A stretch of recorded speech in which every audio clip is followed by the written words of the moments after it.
Definitely, I really want to make this whole coaching more structured. So first of all, I want to pursue a career coaching certification because I get some remarks, and I personally feel as well that if I'm doing coaching, I should get certified or I should get the proper training as well. Right now, whatever I'm doing is literally based on my conflict resolution education or HR management education or my work experience. But I really want to get a certified career coach. Apart from that, I want to offer more like Welcome to Career Coaching Secrets, the podcast where we talk with successful career coaches on how they built their success and the hard lessons they learned along the way.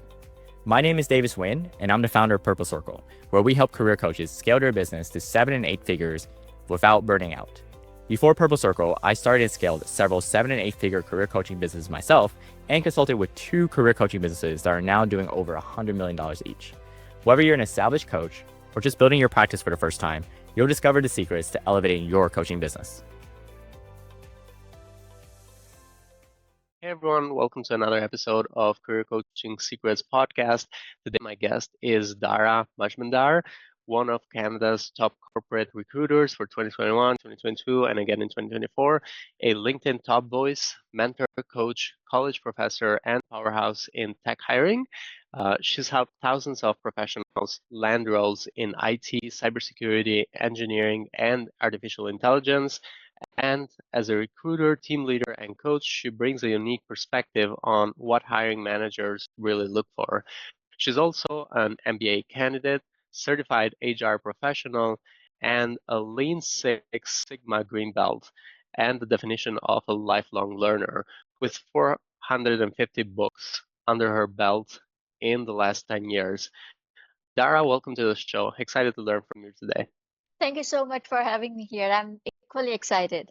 It's my pleasure. Dhara, tell me a little bit more about what inspired you to become a career coach. So let me tell you a story. So after um, maybe a couple of years ago, after one interview with a girl who was starting out her career, she started crying.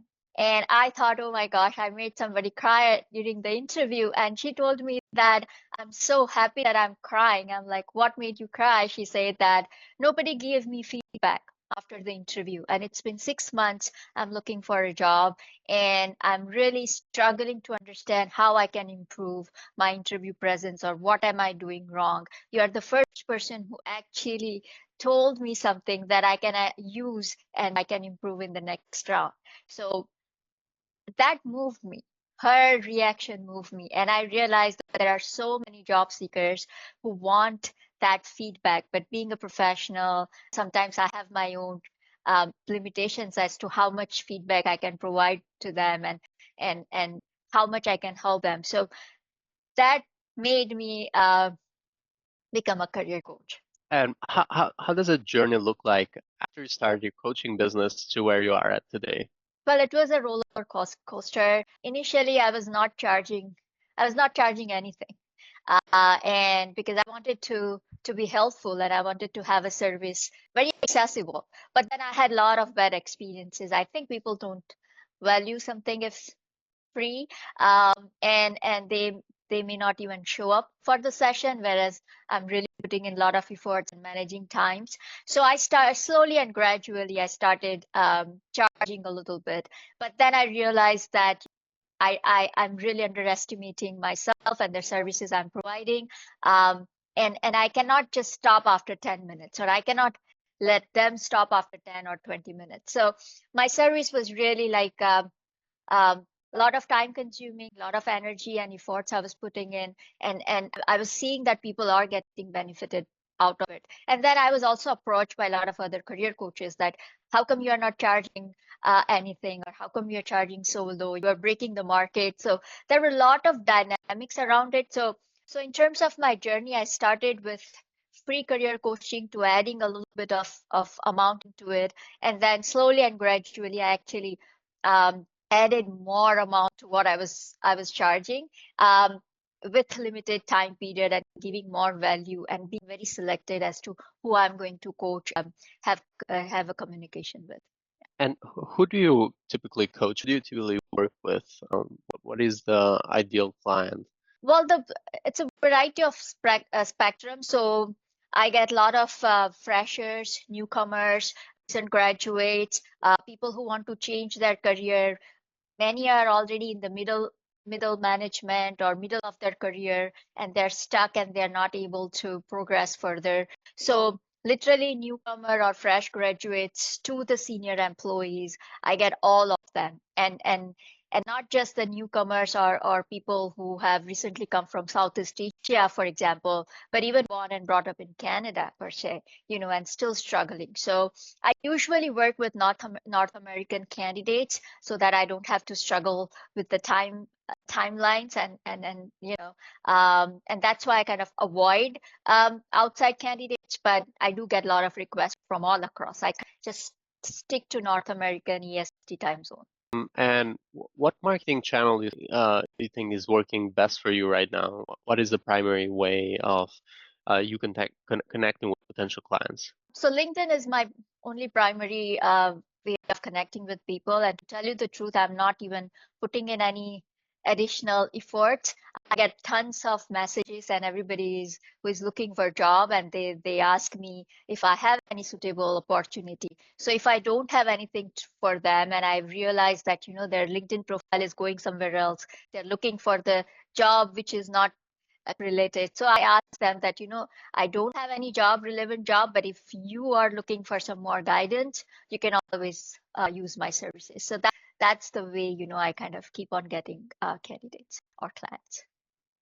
Nice. And do you also get clients from referrals as well? I do. And it's very surprising. Whenever I have one coaching session, immediately they refer to their friends, their colleague, their relative or family member or roommate, and that really helps me to keep going. You have built quite a big profile with almost 47,000 followers. How did you go about it? Do you think that that is maybe one big driver for you getting leads to your career coaching business? I think so. I think the followership has definitely helped me, and and the funny thing is I get it all organically, and I'm not actually putting in any extra effort. I only post something when I have to say something, not that I have to post something today no matter what. I only post when I want to say something, or something happens that I want to highlight, and most of the times I'm reposting the jobs so that we all get benefited by the network that we have created. But 100%, I think the followership has helped me get all the leads that I'm getting. Do you have a goal you're currently working on towards for the next 1 to 3 years? Definitely, I really want to make this whole coaching more structured. So first of all, I want to pursue a career coaching certification because I get some remarks, and I personally feel as well that if I'm doing coaching, I should get certified or I should get the proper training as well. Right now, whatever I'm doing is literally based on my conflict resolution education or HR management education or my work experience, but I really want to get a certified career coach. Apart from that, I want to offer more like workshops, or I want to offer more structured programs where I not only talk about one aspect of job search, but maybe I invite 4 or 5 members, and then I help all of them together, and maybe I invite other job coaches, so that there is a room for growth, and I can do a lot with this. And I'm working towards it. I think my first step is to just hone my own skills before I actually involve more people into this venture. Nice. And in terms of investment, what resources or support has been most valuable for you growing, or even at the beginning starting your career coaching business? My investment is my LinkedIn premium fees, and initially I didn't pay for Zoom subscription, and that used to give me the limitation of only 40 minutes, and my session usually go more than 1 hour. So I pay for Zoom subscription as well, so that I can have a longer time meetings. But pretty much that's that. My own timing of reaching out people, and then this to subscription, and my internet connection and my laptop, and I think that's about it. And is there something you wish you had known when you first started scaling your coaching business? Is there like an unexpected lesson learned? Yes, I wish I would have been more structured. I think I would have I would have created some documents. People do ask a lot of things, a lot of times about the format of the resume and so many other things. So I wish I would have created documents and some written, support after the session so that they have some material. So I think that's something I always feel is missing. And I'm still struggling to put things together. And in terms of challenges, what are some of the biggest challenges you faced in scaling your coaching business so far, or that you're still facing today? Well, I think time and energy. To tell you the truth, I'm not able to reach out, and I'm not able to conduct the sessions in a very timely manner as much as I would like it to be. If you send me a message today, I really like to have your appointment in next day or next 2 days, but it takes time because I have a lot on my plate. So I think that is my biggest challenge. I'm really feel ashamed of myself sometimes when I'm not able to give them the responses on timely manner. And I really want to improve on that. And since you mentioned time and energy, so far, how do you handle that balance between delivering great client results and managing business growth on the other side? So basically, working in your business versus working on your business. That's a good question. So I think that's still my area of improvement. So far I've only been able to work in the business and I'm still not getting enough time to work on the business, but I really want to do that. I really want to expand in terms of documentation, maybe more cohort, more workshops, maybe LinkedIn live sessions, maybe inviting other speakers or coaches and coordinating with them. So I definitely want to work more on this business because it has a lot of potential, and I know I have audience, but it's still not there. Is there any aspect so far of running your coaching business that would figuratively keep you up at night? So sometimes I do get the clients who do not come to actually learn anything. Sometimes they are just here to inquire. Sometimes they just want to know how am I managing it? Am I doing anything illegal? Or do I really know my stuff? Or how great they are so that they can tell me in a way they find a way to just talk to me. So those elements, it used to bother me a lot initially, and it has reduced drastically now, but I'm still struggling to work around. I'm still struggling to make sure that I don't get into something like that. But so that's an ugly part of it, and sometimes it makes me annoyed. So basically, picking the right clients to work with is what you meant. Nice. Yeah, I think that's always going to be probably a challenge. And once you structure your program as well, in the future, where you figure out the funnel in a way where these are filtered out from the beginning, that's going to make it easier, I think, eventually. But you're still going to run into some clients that you might not want to work with, which is kind of difficult. You have to say no. Yep. Is there any advice you'd like to give to other career coaches who are looking to scale their impact?